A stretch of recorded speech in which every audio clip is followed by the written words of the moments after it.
tu remplis la bouche de ta servante de ce que tu veux dire à ton peuple ce matin. Instruis-nous, oriente-nous, parle-nous encore ce matin et que toute la gloire te revienne dans le nom tout-puissant de Jésus.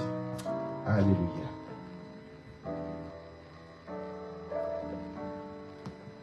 Bonjour à tous.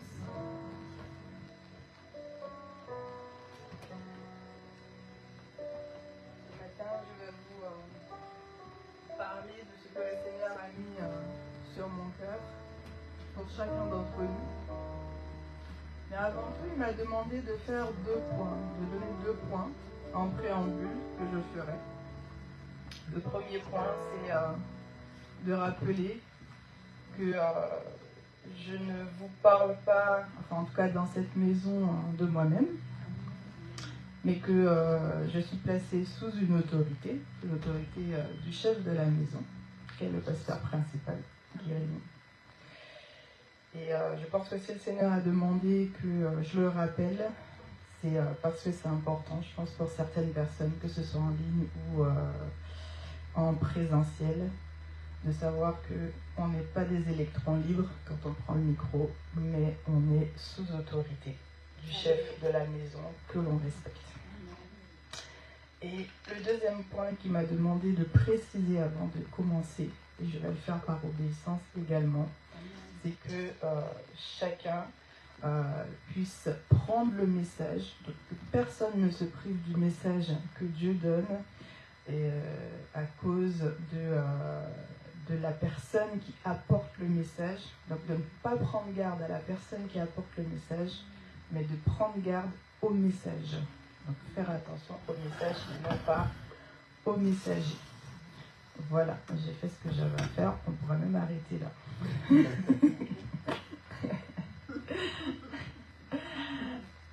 Alors quand le pasteur m'a demandé d'apporter la parole, le titre est venu avant même de savoir ce que j'allais dire, c'est Dieu et seulement Dieu. Donc, voilà, donc je vais tenter d'expliquer un petit peu ce que le Seigneur m'a demandé de dire, et surtout que pour chacun d'entre nous qui puisse nous aider à comprendre ce que nous devons comprendre et mettre en pratique ce que nous devons mettre en pratique. Alors dans le livre de Jean, l'évangile de Jean au chapitre 17, le verset 3, alors tout le chapitre 17 de l'évangile de Jean, c'est Jésus qui prie pour ses disciples. Et nous sommes ses disciples, nous qui avons accepté de suivre le Seigneur Jésus. Et dans cette prière, au verset 3, il dit que la vie éternelle consiste à te connaître, toi, le seul véritable Dieu, et à connaître Jésus-Christ que tu as envoyé. Donc, Dieu est seulement Dieu. Il est essentiel que chacun d'entre nous, que chaque disciple, chaque chrétien, apprenne à connaître Dieu. Et on ne connaîtra jamais parfaitement Dieu tant que l'on sera sur cette terre. On ne le connaîtra jamais entièrement. Et pourtant, nous devons quand même chercher à le connaître parce que notre vie éternelle en dépend. La vie éternelle, c'est de connaître Dieu, le seul vrai Dieu, et Jésus-Christ qu'il a envoyé. Nous sommes tous des esprits, donc la vie éternelle, on la connaîtra tous. Par contre, là, ce que le Seigneur nous dit, c'est que la vie éternelle, nous devons la connaître en Dieu, si nous voulons en tout cas que cette éternité se passe dans les bras de Dieu, se passe avec Dieu. Parce qu'on peut passer l'éternité ailleurs, loin de Dieu. Et Dieu se révèle toujours à ceux qui le cherchent. Il ne va pas se révéler, comme je l'ai dit, entièrement à une personne, il va se révéler en partie, parce que nous sommes incapables de contenir en fait toute l'immensité, toute la grandeur, toute la connaissance de Dieu. Un être humain en est incapable. Donc il va se révéler en partie à chacun d'entre nous. Et Exode 3, le verset 14, Dieu dit à Moïse, « Je suis celui qui suis. Dis au peuple, je suis m'a envoyé. » Dis aux enfants, je suis. Alors, qui est Dieu pour toi? Qui veux-tu que Dieu soit pour toi? Je suis. Je suis ton Père. Je suis ton Dieu. Je suis ton guérisseur. Je suis ton Emmanuel. Je suis ton étendard. Je suis ton pourvoyeur. Je suis. Qui veux-tu que je sois pour toi? Et la Bible commence en nous disant qu'au commencement, Dieu. Et toute la Bible nous parle de Dieu. Et tout notre environnement est imprégné de Dieu, de ses principes, de ses lois. Et le monde a beau rejeter Dieu, qu'on retrouve même dans ses lois de principes divines. Donc le monde est imprégné de Dieu. Dieu existait avant même le commencement, puisque le commencement, il est pour nous. Dieu, il existait déjà avant. Il est le créateur du commencement. Et nous devons...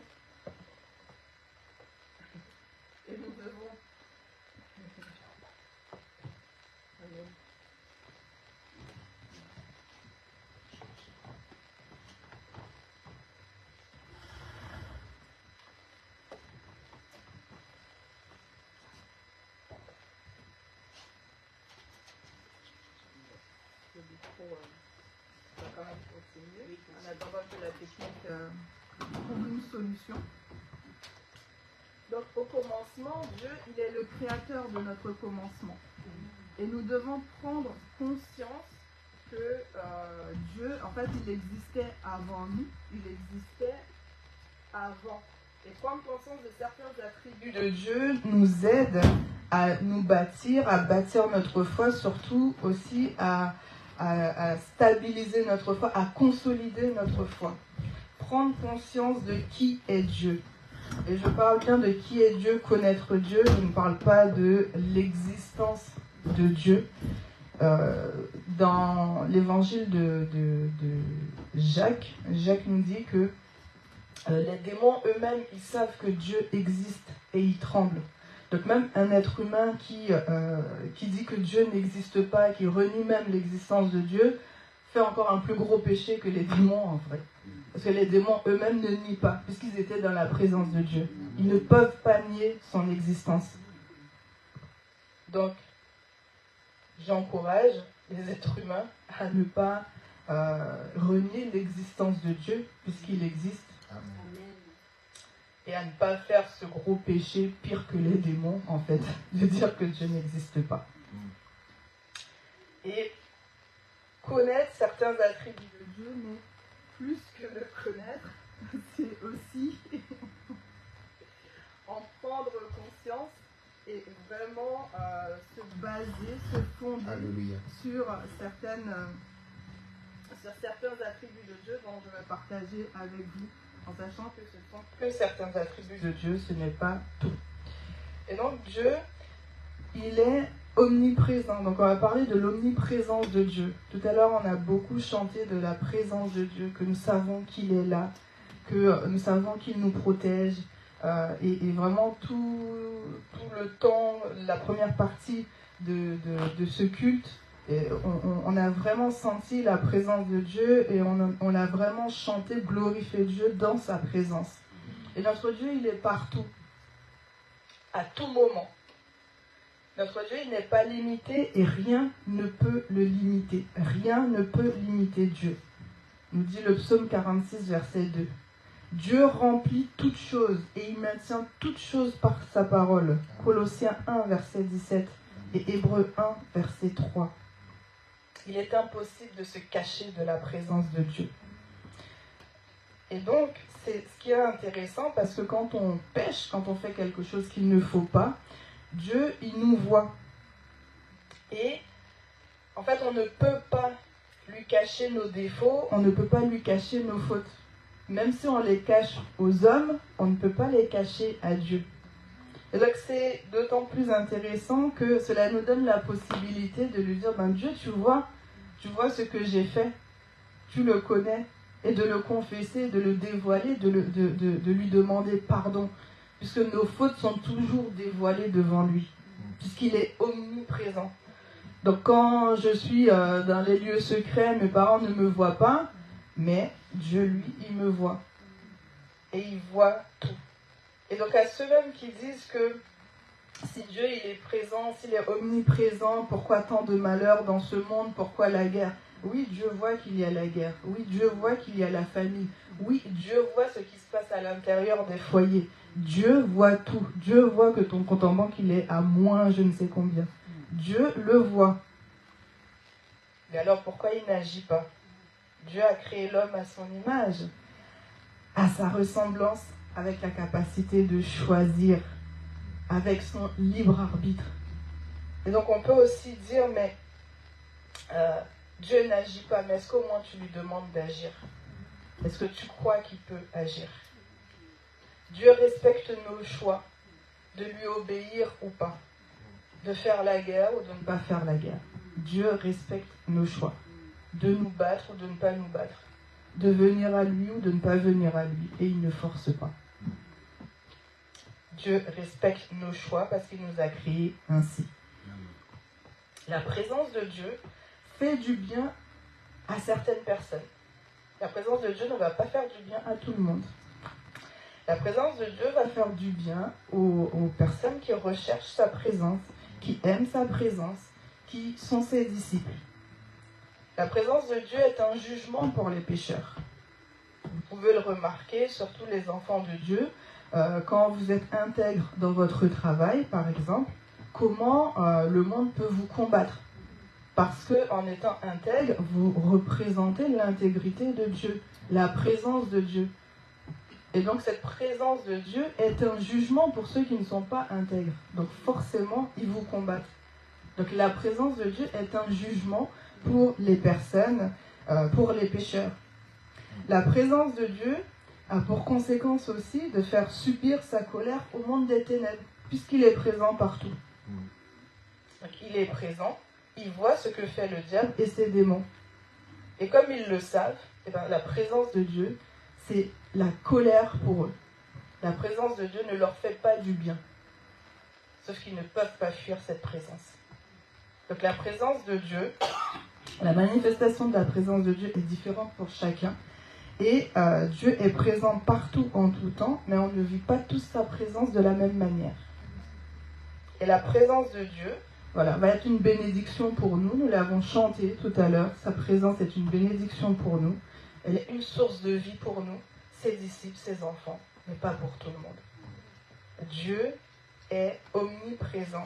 Et prendre conscience qu'il est toujours là, c'est aussi savoir que il nous protège. C'est savoir qu'on peut toujours faire appel à lui. C'est savoir qu'on peut toujours l'appeler, on peut toujours venir en lui et se ressourcer. Savoir qu'il est toujours là. Nos parents ne sont pas toujours avec nous, mais Dieu, il est toujours là. Notre Dieu est toujours là. Et nous l'avons chanté. Nous savons qu'il est là. Nous n'avons pas besoin de sentir des émotions, des choses comme ça. Oui, c'est toujours bien de ressentir des émotions. Mais notre foi nous dit qu'il est là. Amen. Et sa parole nous dit qu'il est là, qu'il est suffisamment puissant pour être là partout, en tout temps, et que sa présence ne fait jamais défaut, et quel que soit le lieu. Un autre attribut de notre Dieu, c'est son omniscience. On parle de l'omniscience pour dire que Dieu connaît parfaitement toutes choses. En fait, on parle de la connaissance de Dieu. Et le psalmiste nous dit que même les ténèbres ne sont pas obscures pour Dieu. C'est-à-dire, il connaît. Son esprit connaît tout ce qui est en sa présence, puisqu'il est présent partout. Il connaît également les profondeurs de nos cœurs.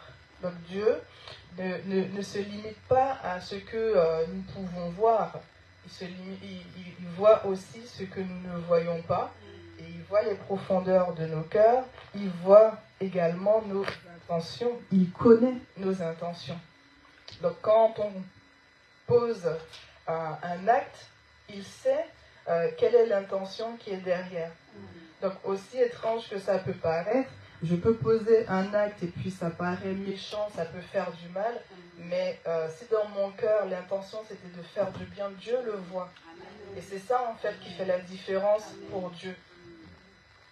Tout comme je peux également poser un acte aux yeux de tous, c'est super bien, bravo, bravo. Mais dans mon cœur, Dieu a vu autre chose. Il a vu que c'était des mauvaises intentions qui étaient là. Donc ça annule la bonne action pour Dieu. Nulle créature n'est cachée devant lui, mais tout est à nu et à découvert aux yeux de celui à qui nous devons rendre compte. Hébreux 4, verset 13. Nulle créature n'est cachée devant lui, mais tout est à nu et à découvert aux yeux de celui à qui nous devons rendre compte. Les choses que nous ne pouvons avouer aux hommes, Dieu les voit et les connaît déjà. Nous pouvons les exprimer à Dieu. Parfois, c'est vrai que, je pense que ça arrive à chaque enfant de Dieu. Parfois, il y a des petites choses dans nos cœurs. On se dit, oh là là, jamais je pourrais dire ça à haute voix. Mais ce qui est intéressant et ce que j'ai appris avec le Seigneur, c'est que c'est ces choses qui, justement, que l'on ne peut pas dire à haute voix, on peut aller dans la chambre secrète devant Dieu et dire, regarde Seigneur, voilà ce que je ne peux pas avouer, voilà ce qui est dans mon cœur. Voilà ce qui s'est passé, aide-moi. Et là, il intervient parce qu'il connaît. Dieu connaît. C'est Dieu qui donne l'intelligence aux hommes. C'est lui qui donne la connaissance aux médecins. Et toute la somme même de tous les sages de ce monde, de tous les scientifiques de ce monde ne pourrait pas égaler la science de Dieu, l'intelligence de Dieu, sa source de savoir, sa sagesse. Rien dans cet univers, rien dans ce monde ne peut égaler le niveau d'intelligence et de connaissance de notre Dieu. Et c'est pour ça, en fait, qu'il nous donne aussi, puisqu'il nous a fait à son image et à sa ressemblance, cette intelligence, il nous la donne. Donc ça, c'est pour les jeunes qui vont passer leur examen. Dieu vous donne l'intelligence. Il vous a créé intelligent pour les études, mais pas que pour les études, pour votre vie également. Et Dieu nous donne non seulement ses connaissances, ses savoirs, parce que Dieu les connaît, mais il agit aussi beaucoup par le réma, la révélation divine. Il y a des choses que on ne peut pas comprendre comme ça, si ce n'est par son esprit.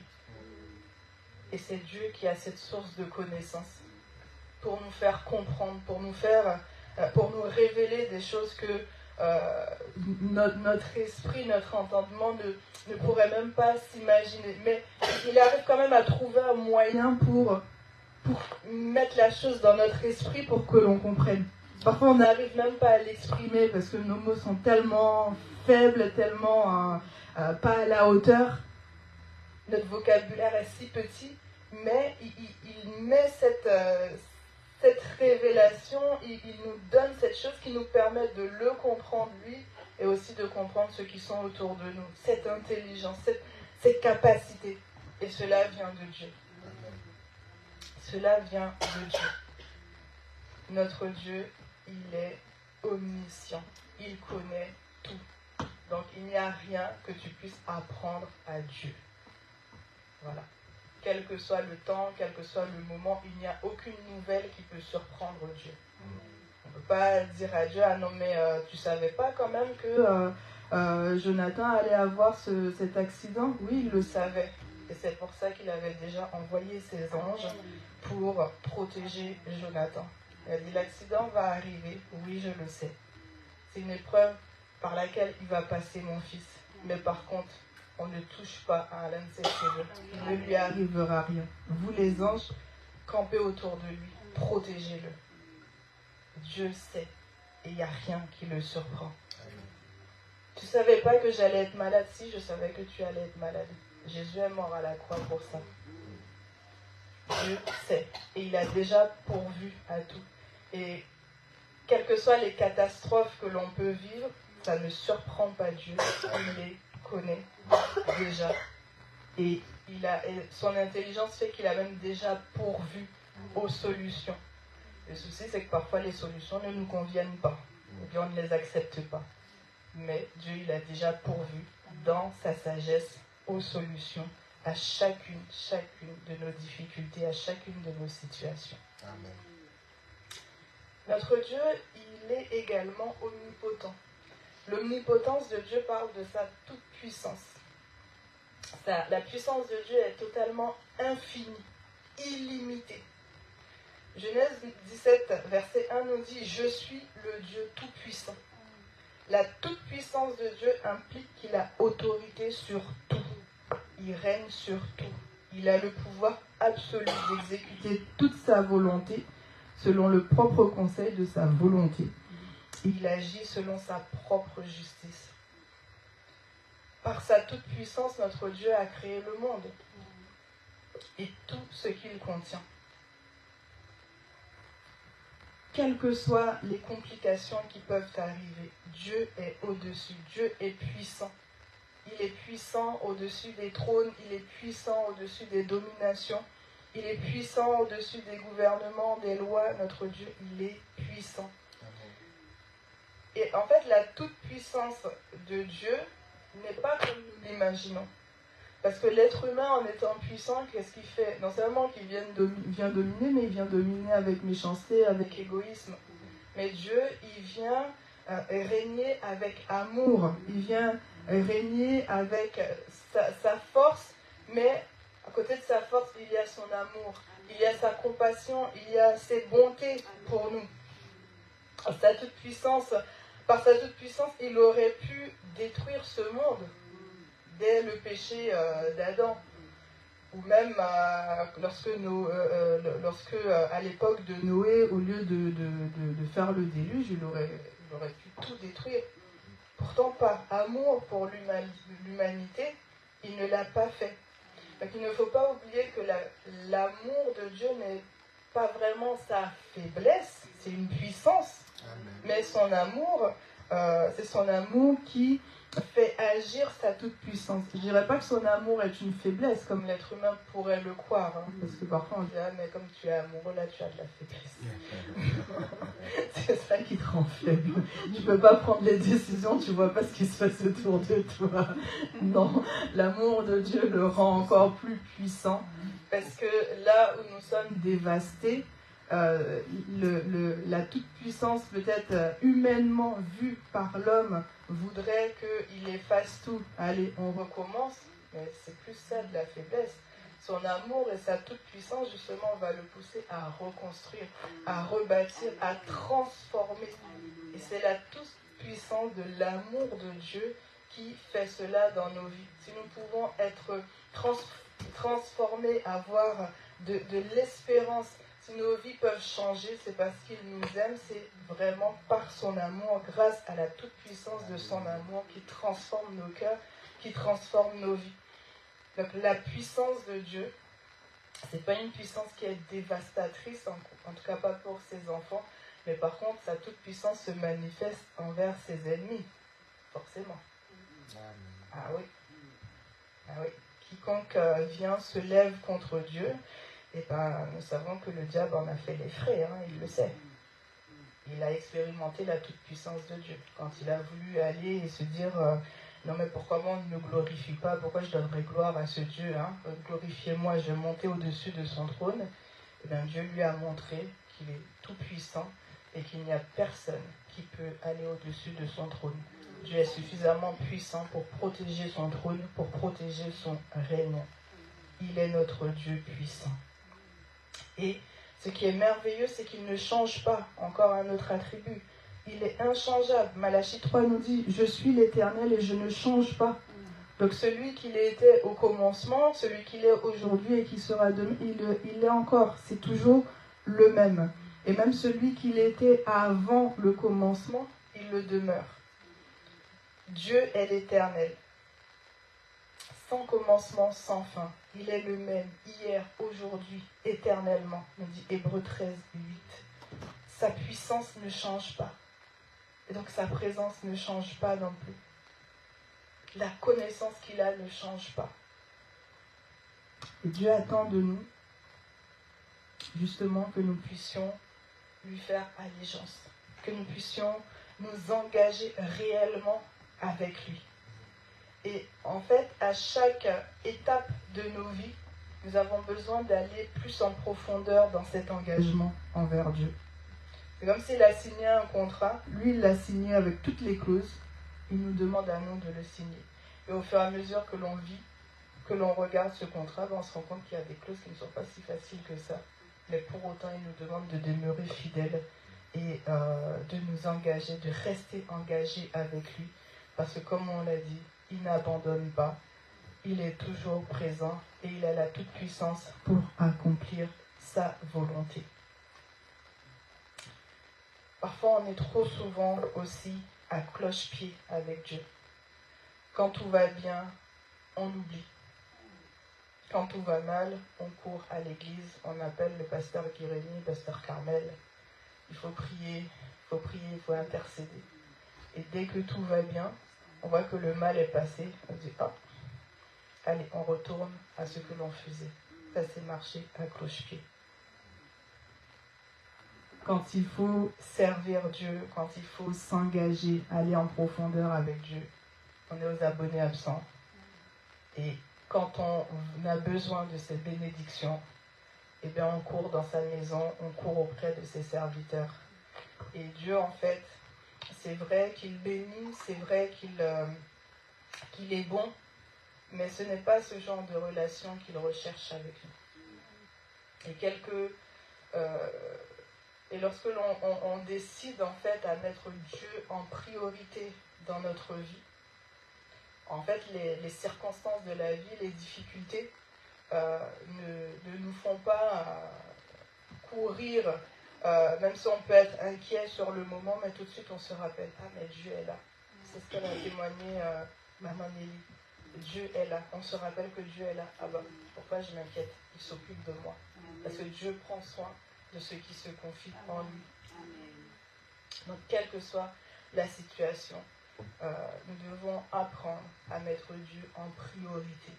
Mettre Dieu en priorité dans nos familles, mettre Dieu en priorité dans notre travail, mettre Dieu en priorité dans nos couples, mettre Dieu en priorité dans tout ce que nous faisons, dans nos relations, mettre Dieu en priorité.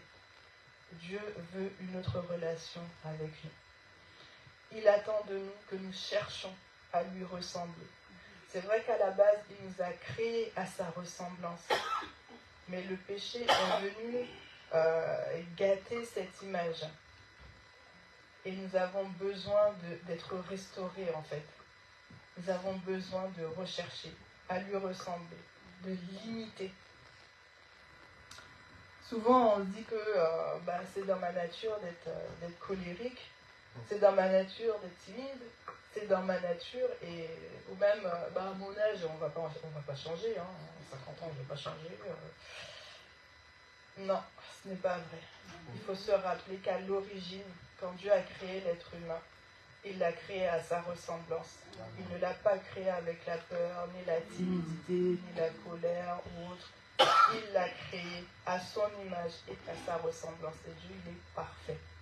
Donc c'est le péché qui a inscrit ces choses dans notre ADN depuis la chute d'Adam et Ève. Et ce n'est pas parce que ces choses sont inscrites dans notre ADN que ça fait partie de notre nature. On a acquis ces vices, ces péchés, ce sont des acquis. Et donc nous devons apprendre justement à nous en débarrasser. Et Christ est mort à la croix pour ça. Pour nous montrer comment justement retirer tout ça dans notre ADN et nous reconstruire, nous transformer à la ressemblance de Dieu, en l'image de Dieu. Qui t'a appris à avoir peur? Qui t'a appris à te cacher loin de Dieu? Qui t'a appris à faire ça?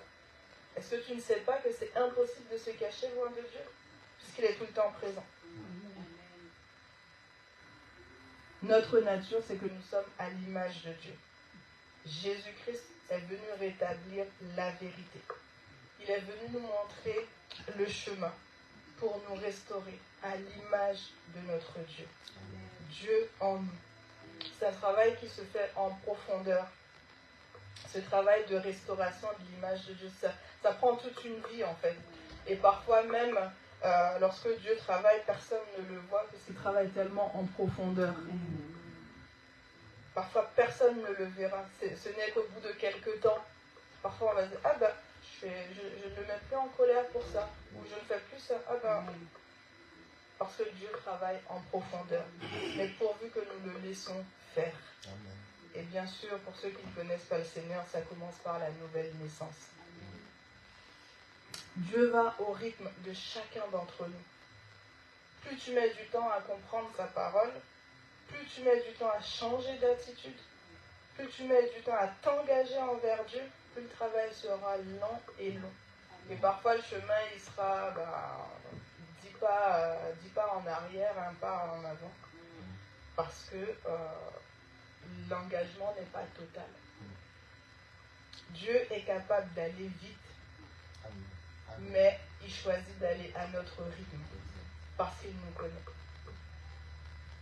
Il sait que l'on va échouer, il sait qu'il y a des moments où on va perdre confiance, mais il est toujours présent et ce qui est merveilleux, c'est qu'il est toujours là pour nous relever, nous dire non, je suis là,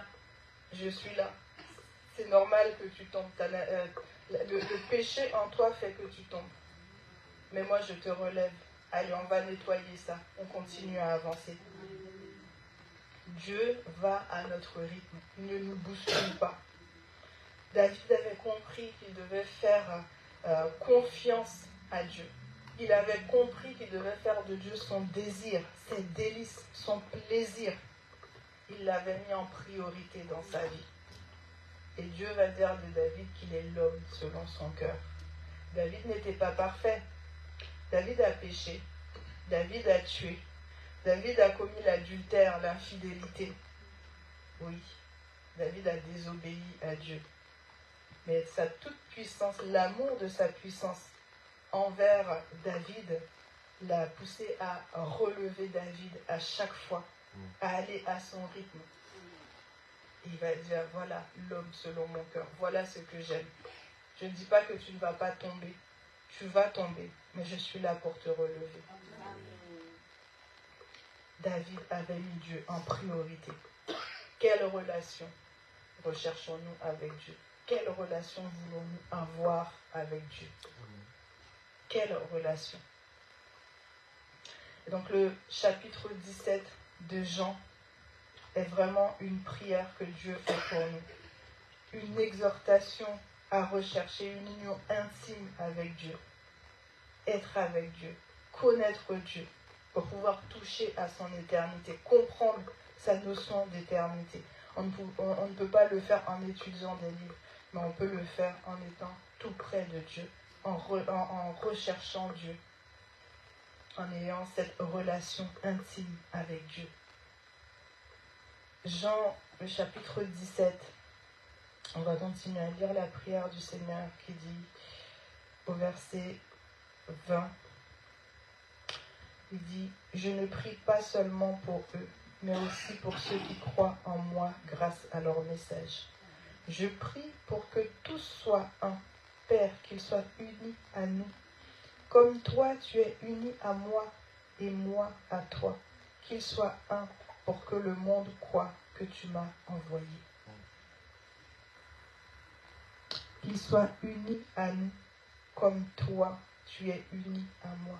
C'est cette relation-là que Dieu attend de nous. Être unis à Christ comme Christ est uni au Père. Dis, je leur ai donné ma gloire que tu m'as donnée, pour qu'ils soient un comme toi et moi nous sommes un. Je vis en eux, tu vis en moi. C'est ainsi qu'ils pourront être parfaitement un, afin que le monde reconnaisse que tu m'as envoyé et que tu les as aimés et que tu les aimes comme tu m'aimes. Père, tu me les as donnés et je désire qu'ils soient avec moi, là où je suis, afin qu'ils voient ma gloire, la gloire que tu m'as donnée, parce que tu m'as aimé avant la création du monde. Amen. Père juste, le monde ne t'a pas connu, mais moi je t'ai connu, et ceux-ci ont reconnu que tu m'as envoyé. Je t'ai fait connaître à eux, et je te ferai encore connaître, afin que l'amour que tu as pour moi soit en eux, et que je sois moi-même en eux. Une relation intime, une union. Apprendre à connaître Dieu pour être unis à lui en intimité. C'est cette relation-là que Dieu recherche avec nous.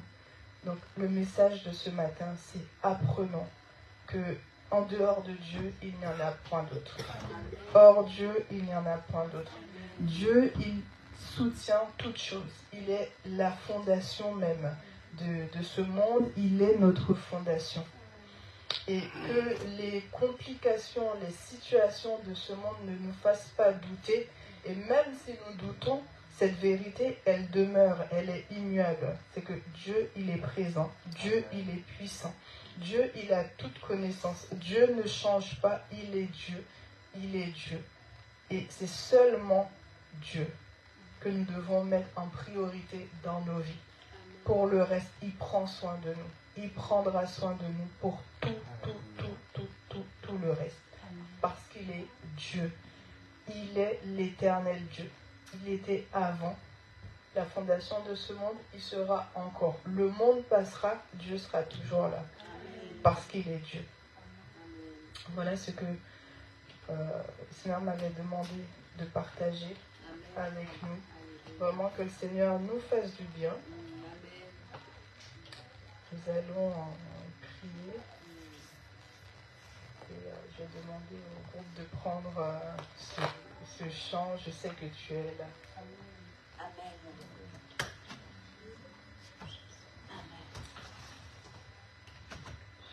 Je sais que tu es là, Seigneur. Nous savons que tu es là, Seigneur. Nous savons que tu es là, Papa. Oui, nous savons que tu es là. Nous savons que tu es là. Nous savons que tu es là. Et ta présence pour nous est une bénédiction. Ta présence pour nous est une guérison. Ta présence nous rafraîchit. Ta présence nous fait du bien. Et Seigneur, nous savons que nous ne pouvons pas nous cacher loin de toi. Voilà pourquoi, Seigneur, nous préférons demeurer là, Seigneur, et te dire que nous te faisons confiance.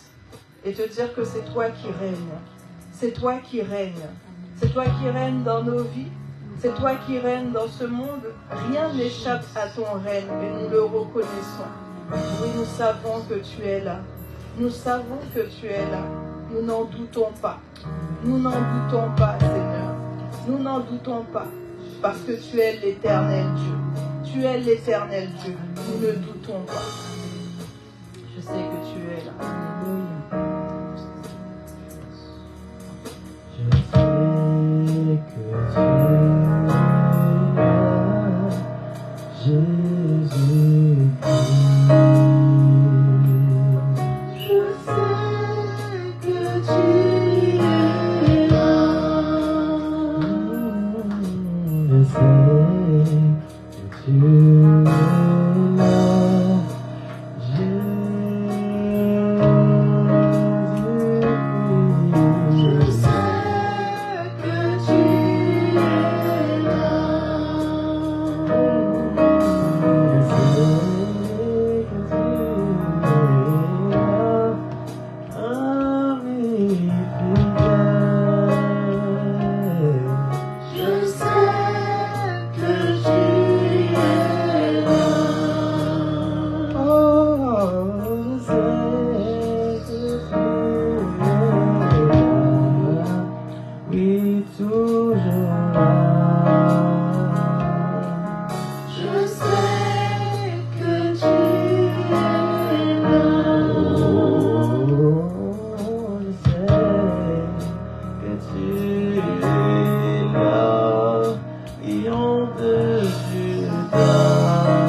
ce matin qui est venu réchauffer notre foi, qui est venu réchauffer notre assurance en toi.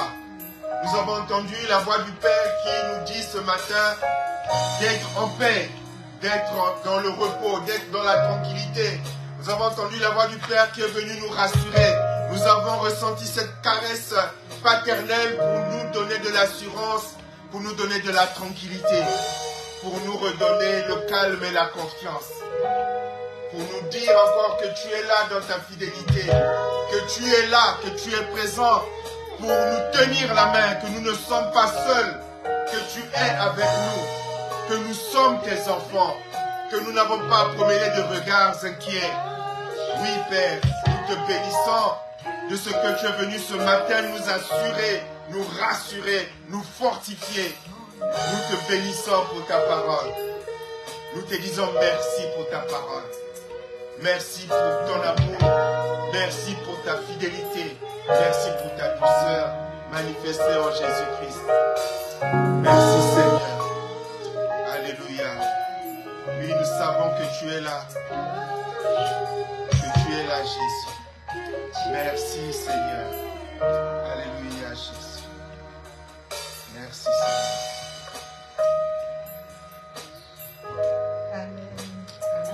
Demeurez dans la présence de Dieu et faites-vous du bien dans la présence Alléluia, de Dieu, Jésus. comme lui est Tu prêt es à là, nous faire Seigneur. du bien. Que la présence de Tu Dieu es là, ne soit Jésus. pas un jugement pour nous. Amen. Que sa présence est une bénédiction pour nous.